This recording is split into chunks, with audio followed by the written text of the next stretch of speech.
જય માતાજી બધાને, કેમ છો? આજે આપણે શ્રી સત્યનારાયણ ભગવાનની કથા માટે શીરો કઈ રીતે પરફેક્ટ બનાવવો એ પરફેક્ટ માપ સાથે કહેશું.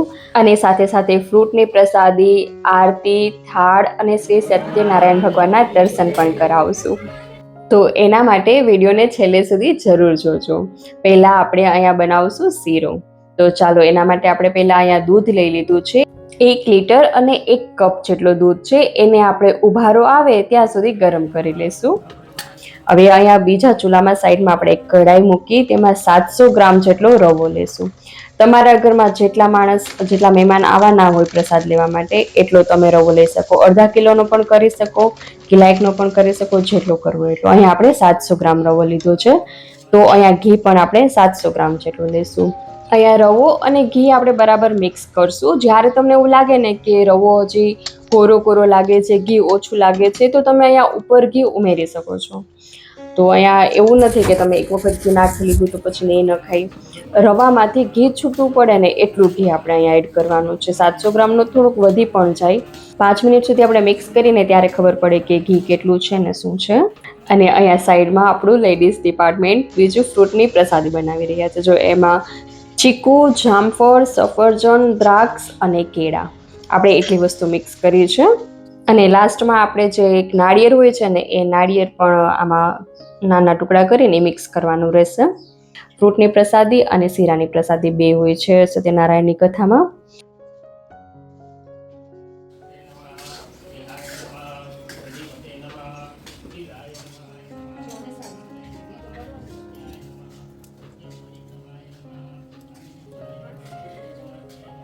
તો અહીંયા અંદર બધી ઘણી લેડીઝો પ્રસાદ બનાવીએ છીએ અને બારે કથા ચાલુ છે, એની વિધિ ચાલુ છે. એ પણ તમને થોડુંક દેખાડી દઉં.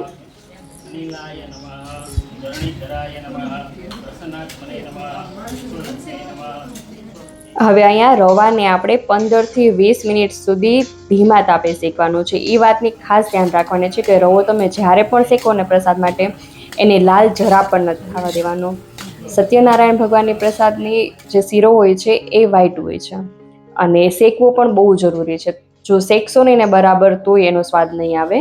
એટલે ગેસનું સાવ ધીમો તાપ રાખીને 15 થી 20 મિનિટ સુધી તમારે એને મિક્સ કરતું રહેવાનું છે. તળિયે બેસે નહીં એ વાતનું ધ્યાન રાખવાનું છે અને બરાબર શેકવાનો છે.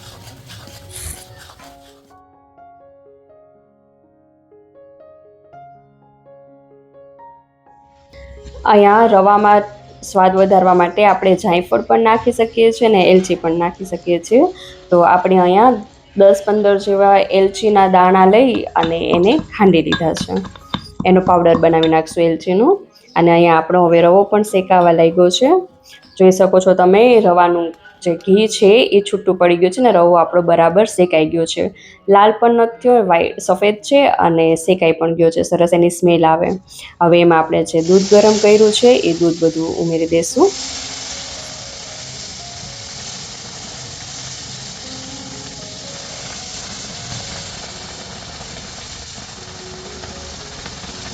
અહીંયા આપણે ખાંડનું માપ પણ ઘીને રવા જેટલું રાખવાનું છે. 700 ગ્રામ જેટલી નાખવાની છે. તો આપણે અહીંયા 2.5 વાટકા જેટલી ખાંડ ઉમેરશું.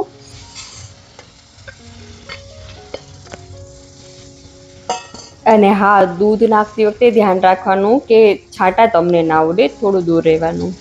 અને હવે આપણે રવાને બરાબરથી મિક્સ કરી લઈશું. 5 થી 7 મિનિટ જેવું આપણે એને મિક્સ કરતું રહેવાનું છે.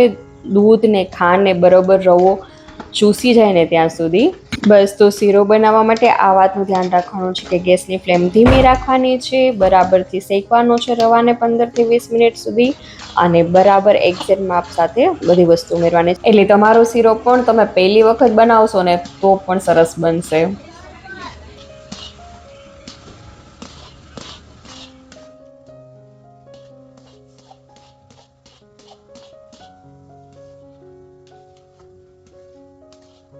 હવે અહીંયા આપણો શીરો બની ગયો છે. બસ હવે 1-2 મિનિટ જેવું જ આપણે પકાવવાનું છે. તો આપણે એલચીનો પાવડર અને ડ્રાયફ્રૂટ તમારે જે કાંઈ પણ ઘરમાં હોય જે ઉમેરવું હોય એ તમે નાખી શકો છો. અહીંયા આપણે કાજુ, બદામ અને દ્રાક્ષ એ ત્રણેય એડ કરી છે અને એને બરાબરથી મિક્સ કરી લઈશું. પછી બસ 1-2 મિનિટ જેવું જ આપણે મિક્સ કરશું એટલે આપણો શીરો થઈ જશે તૈયાર.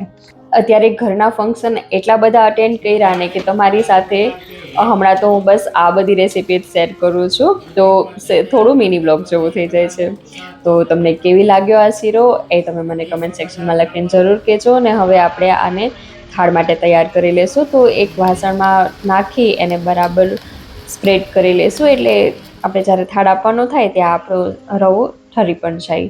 અને હવે એને આપણે ગુલાબની પાંદડીઓથી અને તુલસીના પાનથી ડેકોરેટ કરી લેશું, એટલે થાળ બહુ જ સરસ લાગશે, ભગવાનને પણ ગમશે. આપણે કોઈ પણ પ્રસાદ દઈએ ને ત્યારે એમાં તુલસીના પાન જરૂર ઉમેરવાના.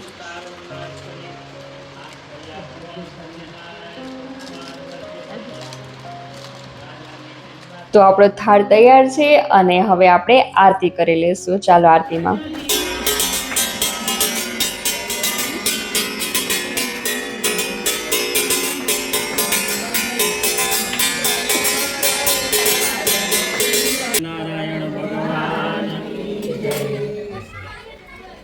આજે કૃપાલીબાનો બર્થડે હતો, એટલે સત્યનારાયણની કથા રાખેલી છે અને નાનું અમથું બર્થડે સેલિબ્રેશન કર્યું છે. એટલે પૂજા પણ બે ભાઈ બહેનના હાથે જ આપણે કરાવડાવી છે, કે જેના લીધે બાળકોને ભગવાનના સારા આશીર્વાદ પણ મળે અને સારા સંસ્કાર મળે, જેનાથી એનું ભવિષ્ય સારું બને.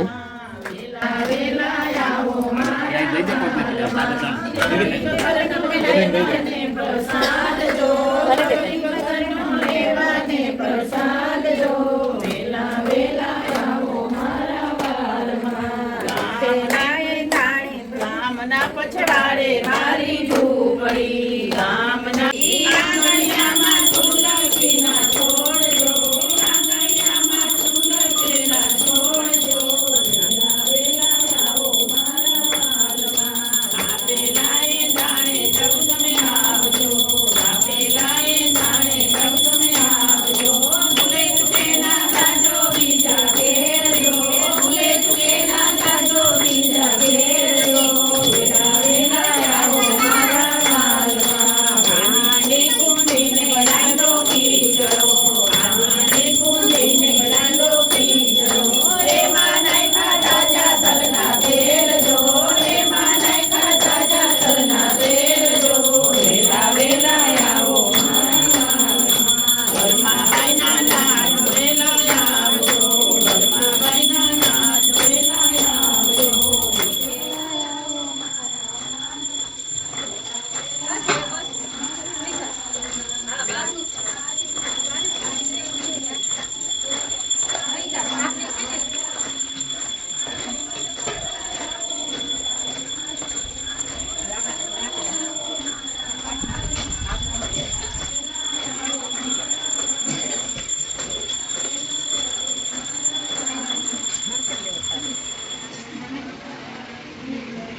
તો હવે તમારા ઘરે પણ કથા હોય ને તો તમે આ રીતે શીરો બનાવીને જરૂર ટ્રાય કરજો.